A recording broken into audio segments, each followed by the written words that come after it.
Today I would like to talk about a topic that is very important to myself, and that is the theme of lung health in spirituality. Now, lung health is important in general, but how this applies in particular to this YouTube channel and people interested in psychedelics, well, that just simply means that we don't want to be smoking or vaporizing anything at all. So that's my opening statement, and this is how I perceive the situation. But of course, I'm going to let you make up the decision for yourself. So, why do I think it is important to not smoke anything at all, any psychedelics? Even though the psychedelic might give us a breakthrough experience, I still think in the long run, it is best to avoid vaporizing or smoking, because ultimately, it is bad for the health of our lungs. So, if you think on a deeper level here, a spiritual level almost, what are the lungs? Maybe we don't think about it so much. But first of all, it's a biological organism, an organ. And it is quite, I would say, a sensitive organ. It is like a sponge with a lot of little air pockets in there. And the air pockets are very raw, very fragile. It is where the air from the atmosphere meets the blood vessels of the human body. And where the air enters through the lungs are these tiny little air sacs. Where the air enters the blood, that is where we get the fuel of life, the energy of life. Because, if you're like me, you had breakfast this morning, and that is literally fueling you right now. But at a more moment-by-moment level, air and oxygen is fueling us. So you could metaphorically say the lungs is like the engine. That is where the oxidation happens and where oxygen gets put in our blood. And if we go 5 minutes without oxygen, well, we will pass out and we will essentially die if we don't get oxygen. And so our lungs are very important in that process, but at the same time, they are very fragile. Now, let's look at, is smoking psychedelics at all bad for you? Now, I would say that we should be moderate about this topic and not be too fanatical. So, for instance, if you burn some incense in the background, that does create some smoke, and some of that smoke will go in your lungs. But is that bad for you? Well, I would say that in that particular case, this is like a very light gray area. In that particular case, it's fine, because it's a very small amount of smoke, and the human lungs, all animal lungs really, it does have the ability to heal itself, and it does have the ability to remove particulate matter that goes into the lungs. So the lungs are intelligent, our body is intelligent, and it can remove some smoke that we inhale. So let's not be too fanatical and try and just live in an atmosphere of pure oxygen. We can live our lives, we can trust in our body. So that's the first case. Incense in the background is fine. Now, vaporizing DMT, for instance, that I don't think is too bad if you do it once or twice. Actually, that's fine, because the lungs will heal themselves. But on the other hand, it is my general sort of feeling that if we are coughing, especially if it's burning and it's a harsh cough, and if our throat is even burning as well, or if we can feel our lungs are hot, that is a signal from the body of distress. If we are coughing, that is the lungs telling us that I am hurting. Some of my cells, perhaps the sponge in the lungs, those fine cells, perhaps that is burning, it's hot, maybe cells are tearing. And if we smoke a lot of vapor, if a lot of vapor is entering our lungs, that is a huge amount of particulate matter that can get put onto the lungs. Now, if you're smoking pure DMT, in theory, all of that should go into the blood and none of it should be left standing in the lungs. And I'm not a biologist. I don't think actually studies have been done on this, but DMT is a crystal, so it could be sharp if it condenses on the lungs. But at the same time, we don't really know. Maybe the DMT just dissolves, and if it's hot enough, it just goes straight into the bloodstream. But if we are coughing, it's just my general feeling that it's a sign of distress from the body. But at the same time, I won't condemn someone smoking DMT. If you've never done psychedelics before and your only option is smoking or vaporizing, to be more accurate, of DMT, That's fine and good. And if you do it once a year, your lungs will recover because it can heal itself. So that's a more gray area. It's not like the incense. It's still okay. It's slightly darker gray. But then we get into, let's go to the black straight away. If you're smoking cigarettes every day, I hope we can all agree that is very bad for the lungs because you're literally putting layers of tar on your lungs. And this layer, this particulate matter, it is carcinogenic, of course. But again, if you smoke one cigarette in your whole life, it's fine because the lungs will get rid of it. But if you're smoking a lot of cigarettes every day, the particulate matter builds up faster than we can get rid of it. So that's the black area. But now we're coming into the gray area, the very dark gray area. It's a bit confusing, perhaps for some people, of smoking marijuana.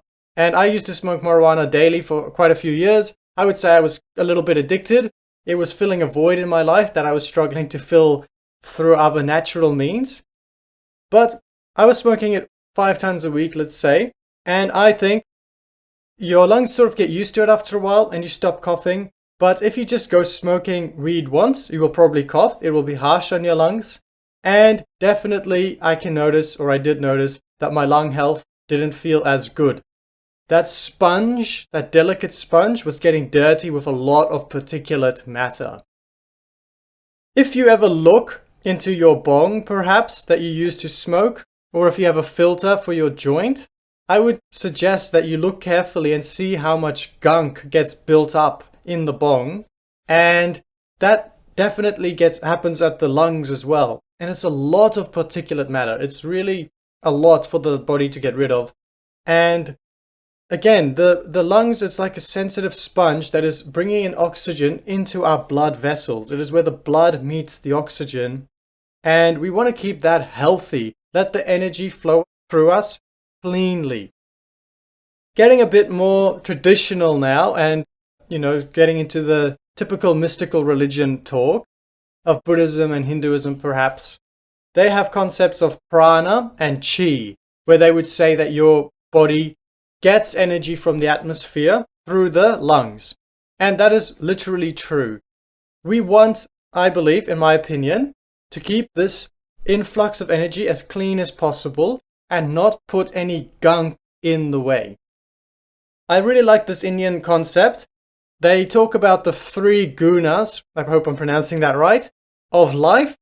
And they would talk about sattvic energy, rajasic energy, and tamasic energy. In general, tamasic energy is like inertia and perhaps stickiness. And then we have sattva, which is like the holy energy. And then we have rajas, which is like the energizing energy, passionate energy. With our lungs, we are getting this passionate rajasic energy. Raw energy is entering us, and then we can do whatever we want with it. In the best case scenario, we let the white sattvic energy guide the raw rajasic red energy. It is a red energy. It is where the oxygen enters the blood. But if we are smoking too much, we are literally putting tamasic energy, sticky energy on our lungs, and that is stopping the influx of this pure red rajasic energy. And if we are aligning with the white light, which hopefully you are doing if you're on the entheogenic path, that is ultimately what this YouTube channel is about. In terms of psychedelics, it is using psychedelics for purification and enlightenment. So, as a body, a human body, as an instrument, we want to use this body to align to the white light.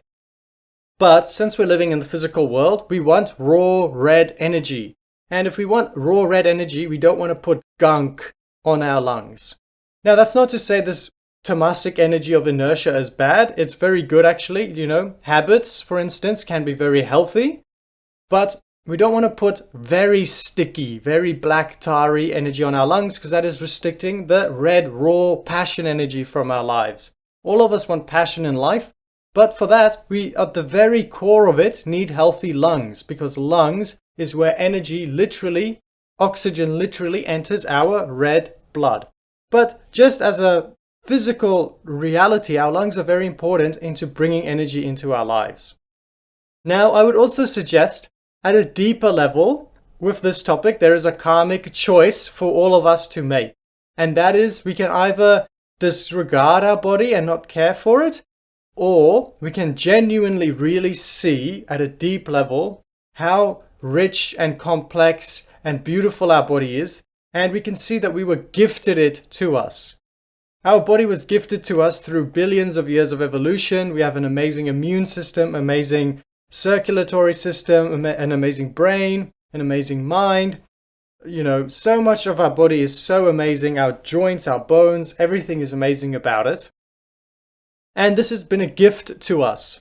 It would cost billions of dollars for engineers in a lab to make a human body. In fact, we can't even do it. It is more complex than a space shuttle or any sports car. And as such, this gift, it can be like a musical instrument, and it can be like a temple. And if you notice temples, the priests keep it clean. If we see our body like this, as a living temple, a living instrument of God, that's a deep karmic noticing that we can become aware that our body is such a valuable thing, and then we choose to take care of it. That is a very deep karmic choice. Going down the route of choosing to treat your body with the utmost respect will bring you such beautiful karmic fruits in your life, whereas disregarding the body will perhaps, if you're disregarding the body very badly, can lead to something as disastrous as a painful death from lung cancer. So it's a very important, deep decision that all of us can make for ourselves. Now, again, as I said in the beginning, lung health in general is important, in particular for this YouTube channel. I think it's just for my own integrity. I should mention my point of view. You can make up your own mind. You're an adult. But that is why I basically never smoke DMT or marijuana. I haven't smoked anything for ages or vaporized it, the same thing. Just quickly to touch on the topic of vaporization, that is probably less bad for you than, using a bong. So maybe that makes you feel a little bit better, but I would come back to the thing I said earlier, that if your lungs are coughing, if virgin lungs are coughing, then that's an indication that the lungs are in distress. They don't like it, okay? But also, just as a little point of passing interest, when I was at university studying engineering, I actually did my thesis on lung health and the effects of cars and what cars emit on lung health. And it's interesting, the engines of cars emit all kinds of pollutants, and even the brake pads in cars, they emit all kinds of dust particles, and many of those particles can be sharp and they're not good for the lungs. So I just mention this because I'm specifically talking here really about, because it's relevant to us, about psychedelics and perhaps marijuana, that I would suggest we don't do it, but also as a larger picture, we can prioritize our lung health. And it's one good reason why electric cars are a way of the future, because it doesn't pollute our health. And if perhaps you live in a very polluted city, like stereotypical Indian city like Delhi, then also you can prioritize your lungs by moving somewhere where it is more fresh air, because that will make you be able to absorb energy, rajas, red energy, passion. If your lungs are healthy, you can absorb energy more cleanly and more purely, okay? So, to end this topic now, when it comes to psychedelics, I think this topic is almost trivial. I really don't understand why anyone would vaporize or smoke a DMT or other psychedelics, because there are so many other alternative options. There are many types of psychedelics that you can take, sublingually, or you can eat it, or you can use the funny rear end administration method. But there are so many options. If you have any respect for your body, then it's obvious, trivial, to just not smoke, not vaporize, and respect your lungs.